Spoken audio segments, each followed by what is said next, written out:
প্রথম দফাতেই বাংলায় পরিবর্তন, দ্বিতীয় দফায় সরকার গঠনের প্রক্রিয়া, পাল্টা দাবি শ্রমিক ভট্টাচার্যের। ভোট ফেরত সমীক্ষা তো আমাদের হরিয়ানায় হারিয়ে দিয়েছিল, দিল্লিতে হারিয়ে দিয়েছিল, বিহারেও কোথাও খুব একটা জেতায়নি। আজকে ভোট ফেরত সমীক্ষা নিয়ে সবাই ব্যস্ত থাকুন, নিশ্চিতভাবে এটা মনে রাখবেন, পশ্চিমবঙ্গে পরিবর্তন প্রথম ফেজের নির্বাচনই হয়ে গিয়েছে, নতুন সরকার তৈরির প্রক্রিয়া শুরু হয়ে গিয়েছে। এই লড়াই তৃণমূলের সঙ্গে মানুষের লড়াই ছিল এবং গণতন্ত্রের শেষ কথা বলে মানুষ জিতবে, তৃণমূল কংগ্রেস হারবে। গতকাল ছিল দ্বিতীয় তথা শেষ দফা, কিন্তু 23 বুথের রিপোল, 77 জায়গা থেকে অশান্তির খবর, দক্ষিণ 24 পরগনা থেকে 77টা অভিযোগ, 23 অভিযোগের প্রমাণ কমিশনের কাছে, আর পুনর্নির্বাচনের সিদ্ধান্ত নেবে জাতীয় নির্বাচন কমিশন, এমনটাই দাবি সিইও মনোজ আগরওয়ালের।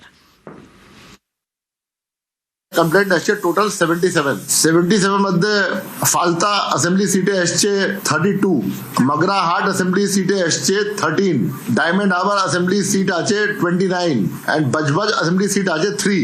এখন পর্যন্ত 23 ভেরিফাইড কেসেস আছে। দেখো রিপোল তো ওটা ইসে ডিসাইড করবে ফার্স্ট হবে কি সেকেন্ড হবে, বাট ডেফিনেটলি ফোর্থে যদি কাউন্টিং আছে তো সেকেন্ড মধ্যে তো কমপ্লিট করতে হবে।